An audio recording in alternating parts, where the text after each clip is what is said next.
हाणे चुप कयो बाबा।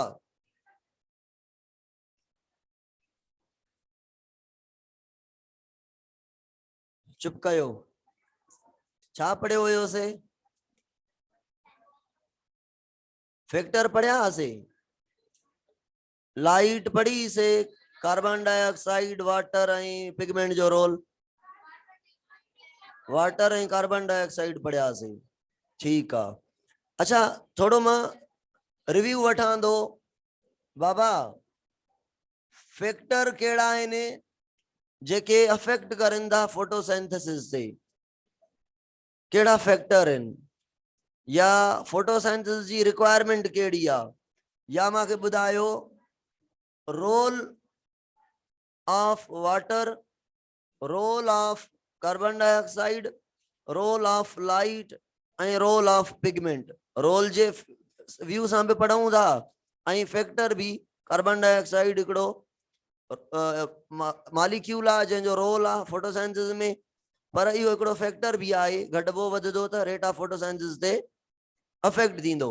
अच्छा हिकिड़ी ॿी ॻाल्हि मां पुछां त पोइ अॻिते हलां। ॿुधो अब पाण खे जे रेट ऑफ फोटोसिंथेसिस मैयर करणो हुजे गर्ल्स, त ऑक्सीजन के मैयर कंदासे, कार्बन डाइऑक्साइड के मैयर कंदासे, ऑक्सीजन जे इनपुट के मैयर कंदासे, ऑक्सीजन जे आउटपुट के मैयर कंदासे, CO2 जे आउटपुट के मैयर कंदासे, या CO2 जे इनपुट के मैयर कंदासे। इन चार ऑप्शन मां मांखे ब ऑप्शन बुधायो उहे केड़ा आहिनि जेके रेट ऑफ फोटोसिंथेसिस के मैयर करण में यूज थींदा। CO2 जो इनपुट, जेतरी कार्बन डाइऑक्साइड बूटा घणी इनटेक कंदा माना ओतरी फोटोसिंथेसिस वधिक थींदी। 6 कार्बन डाइऑक्साइड माना हिकिड़ो ग्लूकोज, 6 कार्बन डाइऑक्साइड पर मिनट माना हिकिड़े मिनट में हिकिड़ो ग्लूकोज। ठीक है, अहिड़े हिसाब सां समझी वञो। ऐं जेतरी ऑक्सीजन रिलीज थींदी, आउटपुट थींदी, ओतरो समझदासे तेतरी फोटोसिंथेसिस तेज थिए थी। माना removal of oxygen and inhale of carbon dioxide directly proportional to the rate of photosynthesis. Okay sir, इहा ॻाल्हि क्लियर थी। हाणे वाटर जो केड़ो रोल हुयो, छा पढ़ियोसे? वाटर जो रोल थोड़ो रिपीट कराए वञो। वाटर जो रोल छा पढ़ियोसे?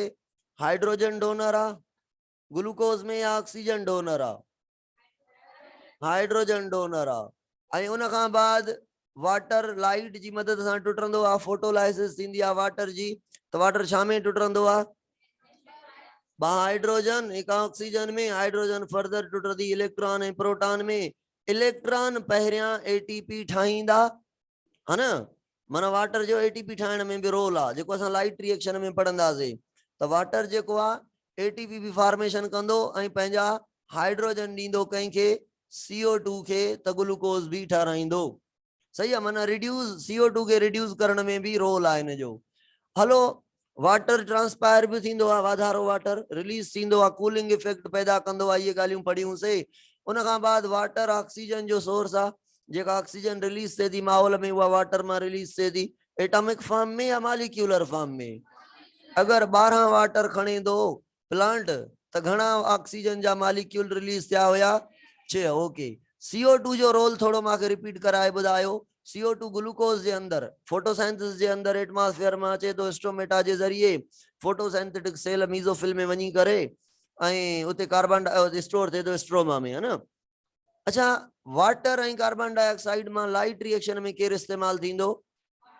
वाटर ऐं डार्क रिएक्शन में। हाँ डार्क रिएक्शन भी डिटेल में पढ़ंदासीं, लाइट रिएक्शन भी जैमें लाइट थे वो भी डिटेल में पढ़ंदासीं। टॉपिक ही ब पंहिंजा मेन आहिनि।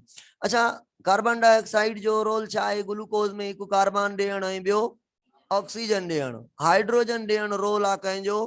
इहो वाटर जो रोल आहे। ठीक आहे न। त कार्बन डाइऑक्साइड कार्बन ॾे थो ऐं ऑक्सीजन ॾे थो ग्लूकोज जी फॉर्मेशन में। कार्बन डाइऑक्साइड रिड्यूस थी करे ग्लूकोज ठाहे थो। कार्बन डाइऑक्साइड या हाइड्रोजन कंहिंखां वठे थो? जनरली चऊं था वाटर, पर पाण जॾहिं लाइट रिएक्शन पढ़ंदासीं, मां तव्हांखे कल्ह बि ॿुधायो हुयो त इहा हाइड्रोजन खणी ईंदो केर? NADPH। ठीक आहे, NADPH जॾहिं वाटर टुटंदो त उहा हाइड्रोजन खणी करे इलेक्ट्रॉन एनर्जी वारी अची करे CO2 खे ॾेई वेंदो। हलो ये ॻाल्हियूं पाण लाइट रिएक्शन ऐं डार्क रिएक्शन में वरी भी रिपीट थींदियूं। त वाटर जो रोल छा आहे, कार्बन डाइऑक्साइड जो रोल छा आहे, काथे काथे रोल आहे, ठीकु आहे न। कार्बन डाइऑक्साइड जे बूटा घणी खणनि था त माहौल जे अंदरि टेम्परेचर वधंदो या घटंदो, घटिजी वेंदो। माना फोटोसाइंथिसिस टेम्परेचर ते भी इफेक्ट करे थी। प्लांट जे फोटोसाइंथिसिस वधीक कंदा, कार्बन डाइऑक्साइड माहौल में घट भी, ऑक्सीजन वधंदी त टेम्परेचर डिक्रीज थींदो। माना कार्बन डाइऑक्साइड जो मेंटेनेंस जेको आहे एनवायरमेंट में वो भी प्लांट करनि था।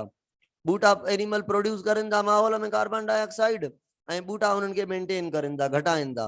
बूटा जिथे न हूंदा उते कार्बन डाइऑक्साइड वधी वेंदी ऐं उतां जो टेम्परेचर जेको आहे राइज थींदो। ठीक थी वियो इहो। अचो सर हाणे अचूं था उन खां बाद रोल पढ़ूं था असां कंहिंजो लाइट जो।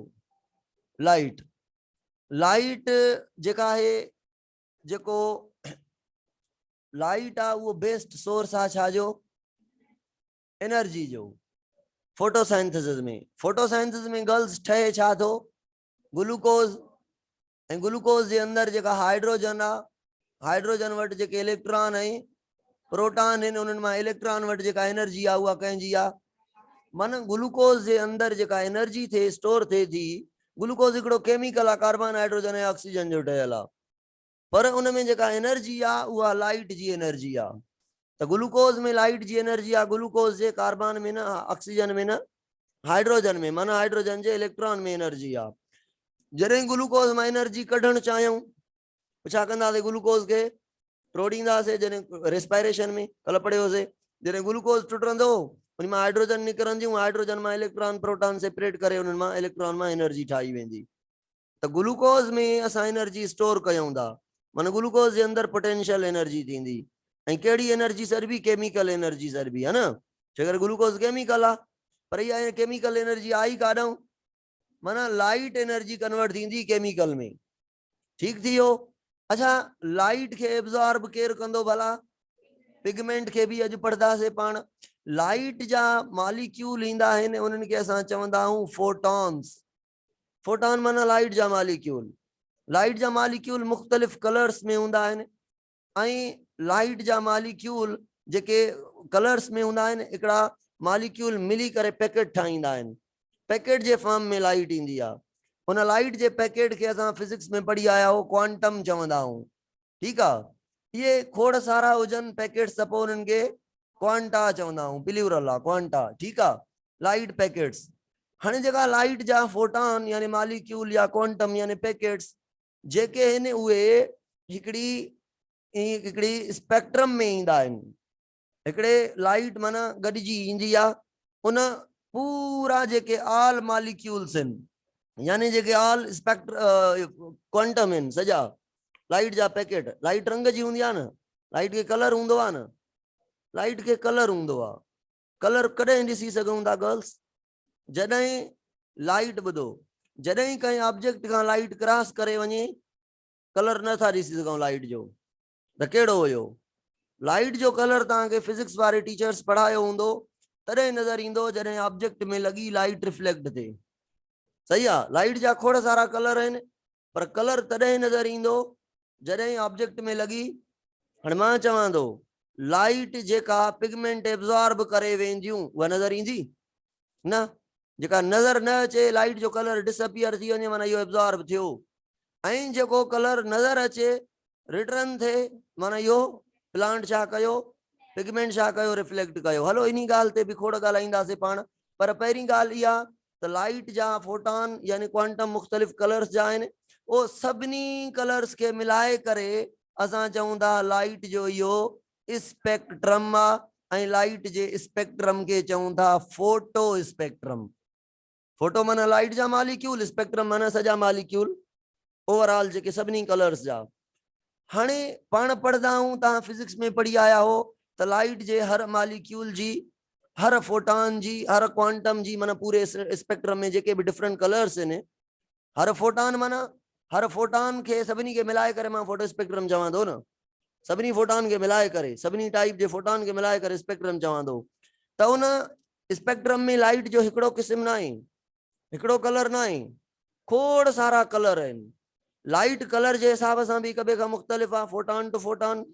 लाइट वेवलेंथ जे हिसाब सां भी हिक ॿिए खां मुख़्तलिफ़ आहे, ऐं वेवलेंथ जे करे एनर्जी भी हिक ॿिए खां मुख़्तलिफ़ आहे। माना ही जेको स्पेक्ट्रम ठाहियो आहे, इन में कुछ फोटॉन अहिड़ा आहिनि जंहिंजी जेका वेवलेंथ आहे उहा घटि में घटि आहे, ऐं वधंदा वधंदा वञनि था इन्हनि खे सीक्वेंस में अरेंज कयो आहे। ऐं कुछ अहिड़ा लाइट जा फोटॉन आहिनि, यानी स्पेक्ट्रम जो उहो हिसो आहे जंहिंजे अंदरि जेका वेवलेंथ आहे उहा सभिनी खां गर्ल्स जेका वेवलेंथ आहे लाइट जी उहा शॉर्ट भी थी सके थी, कुछ अहिड़ा आहिनि। हिते मां हेॾां मां वेवलेंथ जेका लिखां थो लार्ज लिखां थो, हेॾां वेवलेंथ छा लिखां थो शॉर्ट। ठीकु आहे, शॉर्टेस्ट वेवलेंथ वारा थोड़ी वेवलेंथ वधी, थोड़ी वॾी, थोड़ी वॾी, थोड़ी वॾी, थोड़ी वॾी, मीडियम, उन खां वरी वरी फुल वेवलेंथ थी। तव्हां पढ़ियो आहे, स्प्रिंग ॾिठो अथव न, जेॾो टाइट हूंदो आहे ओतिरो उन में एनर्जी ज्यादा हूंदी आहे। वेवलेंथ में भी ईअं आहे, जेॾी वेवलेंथ शॉर्ट उन जे अंदरि एनर्जी ओतिरी वधीक, ऐं फ्रीक्वेंसी भी, फ्रीक्वेंसी छा खे चवंदा आहियूं ख़बर आहे न, नंबर ऑफ। मां ईअं सिंपल सफ़ा सिंधी में झटकी ॿोली में ईअं चऊं, सफ़ा सिंपल। हाणे तव्हां चओ था नंबर ऑफ वेव्स, मां चवां थो जेका लाइट जी हिकिड़ी वेव आहे, हिन पॉइंट खां शुरू थी आहे, उन पॉइंट ते मोटी अचे थी, वञे थी मोटी अचे थी, वञे थी मोटी अचे थी, वञे थी मोटी अचे थी। अगरि थोरे डिस्टेंस में इहे घणा चक्कर हणे त इहा वेवलेंथ शॉर्ट आहे, ऐं थोड़े डिस्टेंस में थोड़ा चक्कर हणे, ॾिसो हे डिस्टेंस ऐं ही डिस्टेंस मां हिक जेतिरा लिखिया आहिनि ठाहिया आहिनि, पर हिते हिकिड़ो वकड़ भी कोन्हे, हिकिड़ो दफ़ो भी वापसि न आई आहे, ऐं हिते अलाए केतिरा दफ़ा वापसि अची वई आहे। फ्रीक्वेंसी चऊं था अच वञण जी, जेका अच वञ जो जेको पॉइंट साॻी पॉइंट ते ॿीहर ॿीहर मोटी अचे थी, वेव इन खे चवंदा आहियूं न, फ्रीक्वेंसी इन खे चवंदा आहियूं। जेॾी शॉर्ट वेव हूंदी ओतिरी उन में एनर्जी ऐं फ्रीक्वेंसी वधीक हूंदी, जेतिरी वेव लार्ज हूंदी, मन लूज स्प्रिंग वारी कार हूंदी, उनजी वेवलेंथ छा थी वई, वेवलेंथ लार्ज थी वई, लॉन्ग थी वई, त एनर्जी भी घटि ऐं फ्रीक्वेंसी भी घटि। प्लांट जेको आहे उहो चवंदो आहे, प्लांट जो कहिड़ो पार्ट आहे जेको लाइट खे एब्जॉर्ब कंदो आहे, गर्ल्स पिगमेंट काथे हूंदियूं आहिनि, पिगमेंट हूंदियूं आहिनि कलरफुल पार्ट ग्रीन पार्ट में, है न, वैसे तो रंगीन पार्ट फ्लावर में भी हूंदियूं आहिनि, मां फोटोसेंसिटिव पिगमेंट जी ॻाल्हि कयां थो। पिगमेंट हूंदियूं आहिनि सेल जे क्लोरोप्लास्ट में, क्लोरोप्लास्ट जे थैलाकॉइड में पढ़ी आया हूं, थैलाकॉइड जे मेम्ब्रेन्स में, है ना, क्वांटाजोम नाले का शय पढ़ी से, मेम्ब्रेन से लाइट कैप्चरिंग बॉडी, क्वांटाजोम, क्वांटा माना लाइट जा पैकेट, सोमा मतलब बॉडी, लाइट कैप्चरिंग बॉडी हूंदी, उनमें खोड़ सारियूं पिगमेंट हूंदियूं, सभिनी खे मिलाए करे क्वांटाजोम चयोसीं। न त मां वरी पढ़ाईंदुमि लाइट रिएक्शन में, वरी पढ़ाईंदुमि मां। त बहरहाल लाइट के एब्जॉर्ब केर करे थो, पिगमेंट। गर्ल्स लाइट जेका है उहा 400 फेडरल जे अकॉर्डिंग 380 नैनोमीटर खां 750 नैनोमीटर ताईं जेका वेवलेंथ था उहा लाइट बूटा एब्जॉर्ब कंदा आहिनि बस। माना ही पॉइंट केड़ी आ 380, हिन लाइट जी वेवलेंथ आ 300 ऐं हिन जी वेवलेंथ आ 700, हे 750 खां वेवलेंथ वडी आ, इनके बूटो एब्जॉर्ब जेड़ो भी कलर आ इनी के न कंदो। ही जेके आहिनि 380 खां वेवलेंथ घट आ त इनके भी ये हाई एनर्जेटिक, इनन के भी बूटो एब्जॉर्ब। इहो छा ते डिपेंड करे थो, इहो डिपेंड करे थो प्लांट वट जेके पिगमेंट आहिनि वो केतिरो पावर रखनि थियूं, केड़ी। ॾिसो अबा हे शॉर्ट वेवलेंथ वारियूं, लॉन्ग वेवलेंथ वारियूं, हाई एनर्जी वारियूं, लो एनर्जी वारियूं, हे मीडियम थी वयूं, है न। त प्लांट जूं पिगमेंट जेके आहिनि उन्हनि खे एब्जॉर्ब करणो आहे लाइट खे, लाइट में एनर्जी आहे। हाणे पिगमेंट चवनि थियूं न बाबा मां हिन लाइट खे एनर्जी, हिन लाइट खे एब्जॉर्ब न कंदुमि, बाबा छो, एनर्जी वधीक अथसि। त pigment are specific, pigment are specific to absorb the light of particular wavelength, है ना। Pigment specific in particular wavelength जी लाइट के एब्जॉर्ब कंदियूं आहिनि। असां पढ़दा थे पिगमेंट जेके आहिनि डिफरेंट आहिनि, खोड़ सारियूं आहिनि, के क्लोरोफिल चवंदा थे, कंहिंखे क्लोरोफिल ए, कंहिंखे बी, कंहिंखे वरी केरोटिनॉइड चवंदासीं, केरोटिनॉइड में कंहिंखे केरोटिन, कंहिंखे ज़ेंथोफिल, कंहिंखे ल्यूटिन, कंहिंखे छा चवंदासीं, अल्फा केरोटिन, बीटा केरोटिन। माना पिगमेंट जा खोड़ टाइप आहिनि, माना हिकु कलर जी लाइट एब्जॉर्ब न थींदी, हिकु पिगमेंट मुख़्तलिफ़ मुख़्तलिफ़ कलर जी लाइट खे एब्जॉर्ब कंदियूं, पर सॼियूं जेके पिगमेंट हूंदियूं ऑन एन एवरेज ॻाल्हि कयूं था 380 खां 750 जे विच में लाइट खे एब्जॉर्ब कंदियूं। माना अहिड़ी काई बि पिगमेंट न आहे जेका हेॾां वारी लाइट खे, अहिड़ी काई बि पिगमेंट न आहे जेका 380 खां घटि वारी लाइट खे, माना इहो हाणे हे डिस्टेंस छो थियो त इन खे ई डिपेंड करे थो पिगमेंट ते, जहिड़ियूं पिगमेंट ओड़ी लाइट ओड़ी एनर्जी जी लाइट एब्जॉर्ब थींदी। इहा ॻाल्हि ओके, इहो छा ते करे थो डिपेंड ते। अगरि असां प्लांट खां ही एनर्जी एब्जॉर्ब कराइण चाहियूं ऐं ही वेवलेंथ एब्जॉर्ब कराइण चाहियूं त छा कंदासीं? मिसाल जी ॻाल्हि आहे, फ्यूचर में अहिड़ो को साइंटिस्ट अचे हीअ वेवलेंथ एब्जॉर्ब करवाए, छा करणु चाहींदो? अहिड़ी का आर्टिफिशियल पिगमेंट ठाहींदो जेका हा एनर्जी वारी वेवलेंथ खे बि एब्जॉर्ब करे यूज़ करे सघे। पॉसिबल आहे पर थींदो कोन, हाणे कोन्हे थियो। पॉसिबल आहे पर हाणे फ़िलहाल अहिड़ी काई ॻाल्हि न आहे। ओके थियो? ओके। अब हाणे लाइट जेका आहे उहा ईंदी, पिगमेंट एब्जॉर्ब कंदियूं। मां तव्हांखे पिगमेंट, अचो पिगमेंट ते अचूं था। लाइट जेका आहे उहा वधि में वधि लाइट रेड ऐं प्लस में ब्लू, इहे ॿ जेके लाइट आहिनि न बाबा, इन्हनि ते रेट ऑफ फोटोसाइंथिसिस वधि में वधि थींदो आहे। माना वधीक में वधीक कम जी लाइट जेका आहे उहा रेड ऐं ब्लू आहे। ऐं उन खां बाद जेका ग्रीन ऐं प्लस में येलो लाइट आहे उन ते घटि में घटि फोटोसाइंथिसिस थींदी आहे। माना most of the red light and blue light are absorbed by plant and most of the green light and yellow light are reflected by plants। यो मतलब थी यो। इते हिकिड़ो टॉपिक दे तो बुक वारो, action spectrum. Action spectrum, action spectrum जो मतलब छा आहे? चवे थो त रेट ऑफ फोटोसाइंथिसिस मेजर कयो, रेट ऑफ फोटोसाइंथिसिस मेजर कयो हिक लाइट ॾेई करे। माना छा? अब लाइट तो सजी अचे थी न, हिन 380 खां 750 ताईं केड़ा केड़ा कलर आहिनि? 7 कलर आहिनि। विबग्योर ख़बर अथव? लिखूं विबग्योर, वायोलेट, इंडिगो, ब्लू, ठीक है, रेड, ग्रीन, ऑरेंज, येलो, ये कलर आहिनि विबग्योर। हाणे इन्हनि मां घटि में घटि केरु विबग्योर मां? ग्रीन आहे। हाणे ग्राफ हिकिड़ी बुक में ठहियल अथव, उन में जेको ब्लू कलर आहे 430 नैनोमीटर ते, ऐं जेको रेड कलर आहे 670 नैनोमीटर ते। 600 इन खां 700 खां घटि, 650 खां मथे तव्हां ॾिसंदव रेड जी पीक आहे। तव्हां नोट कयो, ॾिसो आहे ईअं। फोटोसाइंस जो रेट 670 ते, माना कंहिं खां न 700 खां पहिरियां 650 खां बाद जेको रेट आहे फोटोसाइंस जो उहो मथे बीठो आहे। वरी ॿियो रेट फोटोसाइंस जो ब्लू जाथे आहे उते मथे बीठो आहे। ईअं आहे बुक में। हाणे चए थो एक्शन स्पेक्ट्रम छा आहे? चए थो हिकिड़ी लाइट ॾियो प्लांट खे, आर्टिफिशियल रखो प्लांट खे, कहिड़ी लाइट ॾियो? सिर्फ़ रेड, सिर्फ़ रेड। रेड ते केतिरी फोटोसाइंथिसिस करे थो? इहो रेड जो एक्शन स्पेक्ट्रम आहे। वरी सिर्फ़ ॾियोसि ग्रीन, ग्रीन ते केतिरी फोटोसाइंथिसिस करे थो? इहो हिन जो एक्शन स्पेक्ट्रम आहे। वरी ॾियो सिर्फ़ ब्लू, ब्लू ते, माना हिकिड़े कलर जी लाइट ॾेई करे प्लांट जो रेट मेजर करण खे चऊं था त केतिरो एक्शन करे थो हिकिड़ी लाइट ते। हूअं त जनरली त सॼियूं इस्तेमालु करे थो, सॼियूं इस्तेमालु थींदियूं त रेट ऑफ फोटोसाइंथिसिस वधीक हूंदो या हिकिड़ी ॾींदासीं त वधीक हूंदो? सभु, छो जे करे कुझो सभु अची वियूं।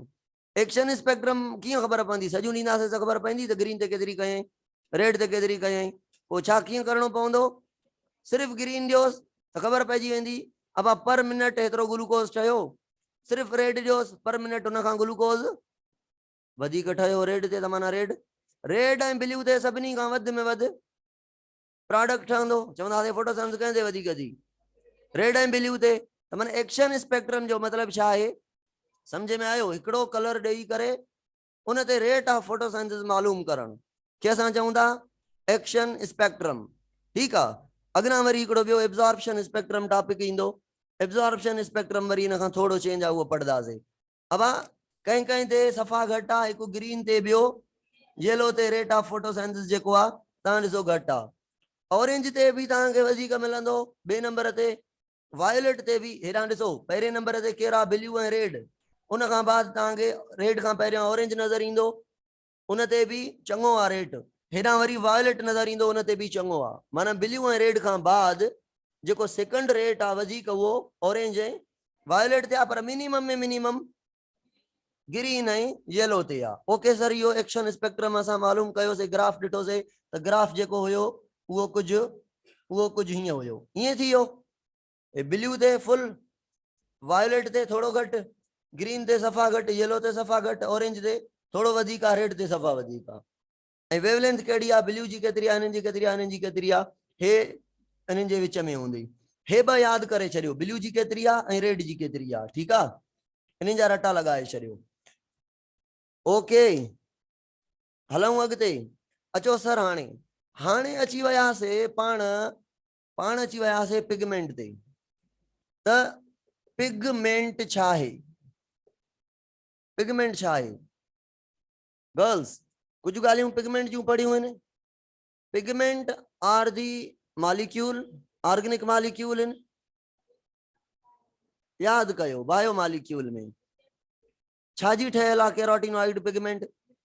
लिपिड जी। केराटिनॉइड जी स्ट्रक्चर पढ़ीसीं न, त केराटिनॉइड पिगमेंट लिपिड जो मॉलिक्यूल आहे, पर कम कहिड़ो अथसि? एब्जॉर्ब करण लाइट के। क्लोरोफिल पिगमेंट जी मां स्ट्रक्चर पढ़ायां थो, उहो बि लिपिड नेचर वांगुरु आहे, उहा बि क्लोरोफिल बि लिपिड। माना पिगमेंट मोस्टली लिपिड नेचर जा मॉलिक्यूल आहिनि, या प्योर लिपिड आहिनि, या वरी लिपिड लाइक आहिनि, जेके एब्जॉर्ब करनि था लाइट के फॉर फोटोसिंथेसिस। छा सब पिगमेंट फोटोसिंथेसिस जो कम कंदियूं? न, एनिमल्स में भी पिगमेंट आहिनि। मेलानिन पिगमेंट आहे असां वटि जेका पिगमेंट आहे उन जो नालो आहे मेलानिन। उहा स्किन के कलर ॾींदी आहे। असांजो जेको कलर आहे डार्क आहे, फेयर आहे वग़ैरह, इहो कहिड़ी पिगमेंट डिसाइड करे थी? मेलानिन। ऐं जेके रंगीन क़िस्म जा एनिमल हूंदा आहिनि, फिशिस मुख़्तलिफ़ रंगनि जूं, इहे रंग भी पिगमेंट जे करे आहिनि। पर असां हिते ॻाल्हि कयूं था कहिड़ियूं पिगमेंट? फोटोसिंथेटिक पिगमेंट, प्लांट जूं पिगमेंट। फ्लावर जो कलर आहे red, pink, yellow, orange, pigment जे करे आहे। पर असां हिते जेके पिगमेंट जी डिस्कस कयूं था, उहे पिगमेंट उहे जेके फोटोसिंथेसिस में रोल प्ले करनि। The pigment are the molecule which absorb light of different wavelengths. Pigment are specific in nature. जेके पिगमेंट आहिनि उन्हनि में हिकिड़ी पिगमेंट आहे क्लोरोफिल, ऐं ॿियूं पिगमेंट आहिनि केराटिनॉइड, ऐं टियों पिगमेंट आहिनि बैक्टीरियो क्लोरोफिल। गर्ल्स अगर तव्हांखे याद हुजे बैक्टीरिया जे अंदर न क्लोरोफिल ए आ न क्लोरोफिल बी, मतलब क्लोरोफिल यू कैरियोट वारी ना है।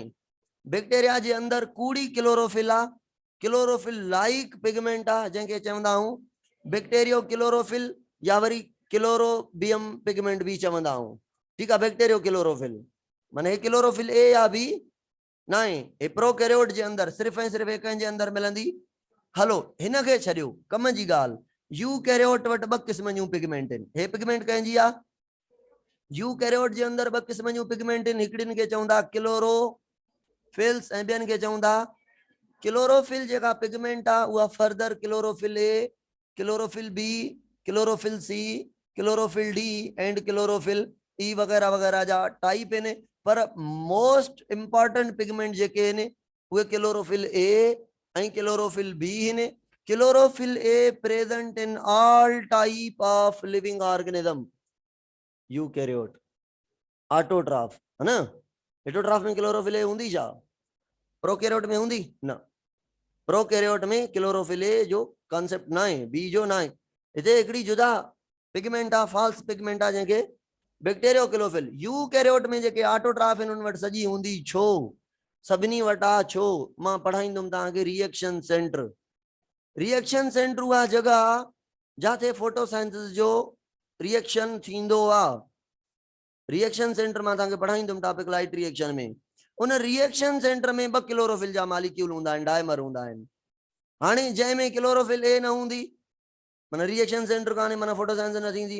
इन जे करे क्लोरोफिल ए सभिनी में कंपलसरी, हर हिकु ऑर्गेनिज्म में क्लोरोफिल बी भी तकरीबन सभिनी में आ एक्सेप्ट ब्राउन अलजी बुधी अथव ऐं रेड ऐं ब्राउन अलजी जे खे छॾे करे क्लोरोफिल बी प्लांट में अलजी में माना ग्रीन अलजी में जेके भी ॿिया ऑटोट्राफ आहिनि इन्हनि ॿिनि खे छॾे करे या बी पिगमेंट भी सभिनी में हूंदी।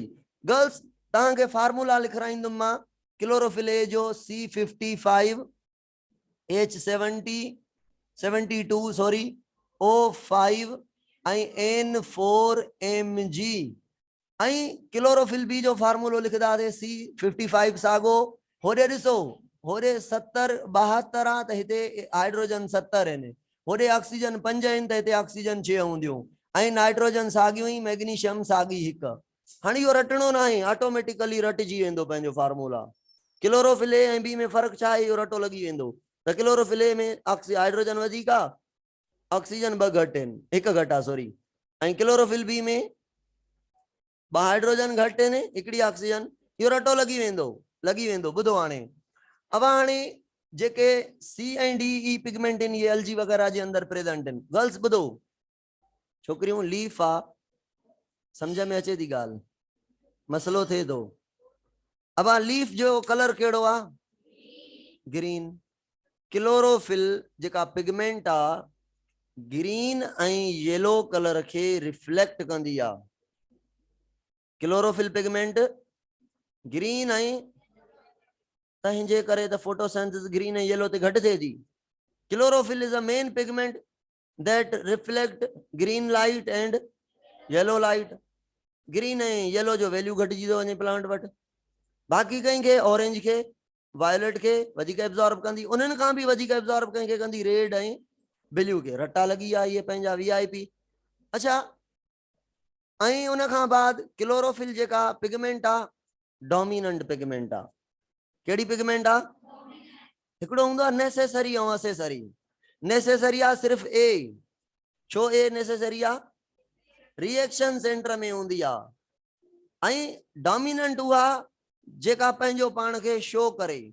लीफ आहे न लीफ में केराटिनॉइड भी आहिनि। केराटिनॉइड माना कलरफुल पिगमेंट। हे क्लोरोफिल ग्रीन पिगमेंट आहिनि हे कलर्ड पिगमेंट आहिनि। ग्रीन खे छॾे करे मां कलर ॿुधाईंदुमि ॿुधिजो गौर सां ॻाल्हि। लीफ जेको आहे ग्रीन नज़र ईंदो आहे माना डोमिनेंट पिगमेंट कहिड़ी आहे क्लोरोफिल ए क्लोरोफिल बी सॼियूं क्लोरोफिल डोमिनेंट। क्लोरोफिल खे छॾे करे ॿियूं जेके पिगमेंट आहिनि केराटिनॉइड उहे ऐं डोमिनेंट ऐं रिसेसिव मां गर्ल्स डोमिनेंट ऐं रिसेसिव मां chlorophyll A B C D E ऐं केराटिनॉइड सभिनी मां नेसेसरी पिगमेंट कहिड़ी आहे इसेंशियल पिगमेंट कहिड़ी आहे ओके ज़रूरी कंपलसरी। गर्ल्स हाणे बुक वारो चवे थो त क्लोरोफिल जेका पिगमेंट आहे उन्ही जा 2 पार्ट आहिनि हिकिड़े खे चए थो हेड हिकिड़े खे चए थो हेड ऐं ॿिए खे चवे थो टेल। ठीकु आहे।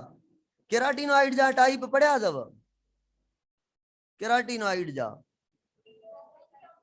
ज़ेंथोफिल ऐं केरोटिन।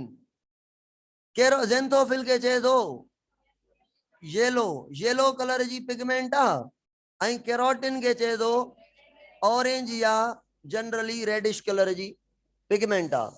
ठीकु आहे ॻाल्हि सम्झ में आई। ये रटा लॻाइणा आहिनि बाबा। ज़ेंथोफिल ऐं केरोटिन खे छा कहिड़ी पिगमेंट चऊं था केरोटिनॉइड जा 2 टाइप आहिनि। जीअं क्लोरोफिल जा टाइप आहिनि ABCD वग़ैरह ईअं केरोटिनॉइड जा टाइप आहिनि ज़ेंथोफिल ऐं वरी ज़ेंथोफिल ऐं केरोटिन मां वरी फर्दर टाइप हूंदा आहिनि। से केरोटिन मां बीटा केरोटिन जेका घणी हूंदी आहे। ठीकु आहे त अचो कम जी ॻाल्हि ते क्लोरोफिल जी ॻाल्हि पढ़ूं था। क्लोरोफिल जा घणा पार्ट आहिनि हिकिड़ो हेड ऐं ॿियो कंहिंजी ॻाल्हि कयूं था क्लोरोफिल ए जी या बी जी। ॿुधो हेड जेको आहे उहो मुश्तमिल हूंदो आहे पोर फायरिन रिंग ते। छा ते पोर फायरिन रिंग छा आहे ऐं टेल मुश्तमिल हूंदो आहे फाइटोल ते। हाणे ख़बर न आहे पोर फायरिन रिंग अलाए छा आहे फाइटोल अलाए छा आहे माना टेल ठहियल आहे फाइटोल अलाए छा आहे। पोइ यादि कयो डाइटरपेन यादि आहे मोनोटरपेन यादि आहे ट्राइटरपेन याद आ बुधायो त फाइटोल जो मिसाल मां छा में ॾिनो हुयो मोनोटरपेन डाइटरपेन डाइटरपेन माना फाइटोल इज अ डाइटरपेन माना C5H8 C5H8 C5H8 C5H8 जो ठहियल आहे 2 मिनट ॾिजो सर हिकिड़ा 2 मिनट ठीक है अब फाइटोल छा है छोकरियों हाँ डाइटरपेन में घणियों आइसोप्रीन यूनिट हुंदा 4 त कार्बन घणा 4 5 20 C5H8 याद आ माना है C5H8 4 ये लटकियल हुंदा क्लोरोफिल में लगल हुंदा हेड में उनके टेल चवंदा थे फाइटोल फाइटोल छा के चयो से डाइटरपेन के फाइटोल चवंदा ओके थियो अच्छा डाइटरपेन भी वरी 2 हुंदा डाइटरपेन भी हिकिड़ो डाइटरपेन बियो डाइटरपेन मां बुक तां ॾेखारियां थो गर्ल्स पोरफायरिन के समझो पोरफायरिन छा आहे पोरफायरिन छा के चवंदा बियो हेड के वरी बियो नालो भी ॾिबो आहे हेड के चइबो आहे ट्रेट्रा पायरोल हाणे हेड भी परेशान करे छॾियो हिकिड़ो नालो ॾेस थो हेड बियो नालो ॾेस थो ट्रेट्रा पायरोल ट्रेट्रा समझ में अची वियो ट्रेट्रा मतलब 4 पायरोल हूंदस पायरोल छा आहे पायरोल 4 कार्बन हिकड़ी नाइट्रोजन जी रिंग आ हाणे ॻाल्हि समझ में अची वई त पोरफायरिन छा के चए थो हेड छा के चए थो है ना हेड में छा हुंदा 4 पायरोल ऐं पायरोल छा के चयो से गर्ल्स 4 कार्बन हिक नाइट्रोजन जी रिंग आ उनी रिंग के असां चऊं था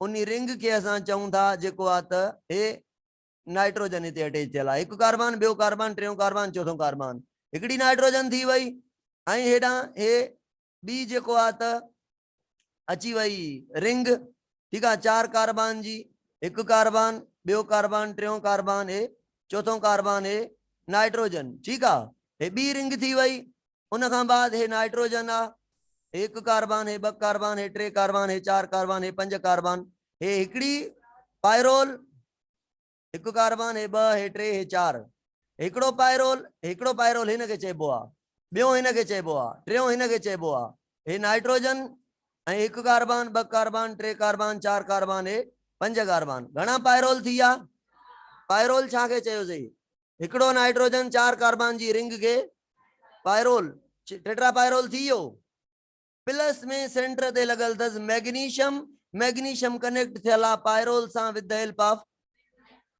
इहो सर हेड थियो हाणे हेड छा जो ठहियल आहे मांखे समझायो हिकु मैग्नीशियम सेंटर ते ऐं 4 पायरोल रिंग ऐं 4 पायरोल रिंग ते अटैच थियल आहे बुधो बुधो बुधो हाणे हिकड़ो टेल लगल आहे फाइटो टेल 2 क़िस्म जा आहिनि हिकड़ो लॉन्ग टेल आहे जंहिंखे फाइटोल टेल चऊं था एक लॉन्ग टेल आहे जंहिंखे छा चऊं था फाइटोल छा आहे डाइटरपेन जो ठहियल आहे कार्बन हाइड्रोजन जी चेन आहे बस ॿियो छा है ना उन खां बाद ॿियो नंढड़ो टेल आहे जंहिंखे कहिड़ो टेल चऊं था मिथाइल टेल चऊं था बस घणा टेल थी विया 2 टेल कहिड़ा कहिड़ा शॉर्ट ऐं लॉन्ग शॉर्ट छा जो आहे लॉन्ग छा जो आहे हाणे ॿी ॻाल्हि आहे क्लोरोफिल ए में जेको सेकंड पायरोल आहे उन्हीं ते अटैच थियल आहे CH3 क्लोरोफिल ए में काथे सेकंड पायरोल ते छा अटैच थियल आहे CH3 त ऑक्सीजन घटियस या वधियस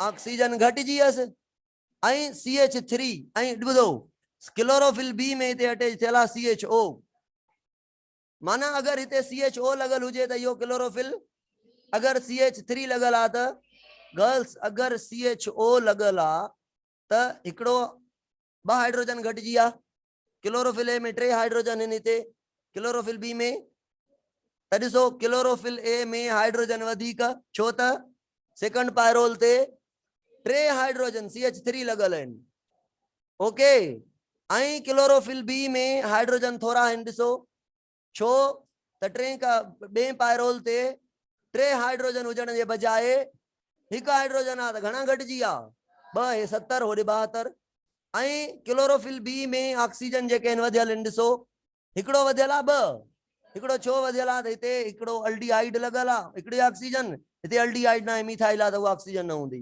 यो क्लोरोफिल ए ऐं बी जो फर्क आ। ठीक है, बाकी क्लोरोफिल ए बी हिक जड़ा सफ़ा। सर पढ़ाए वठे, सुभाणे पाण अॻिते पढ़ंदासीं इंशाअल्लाह।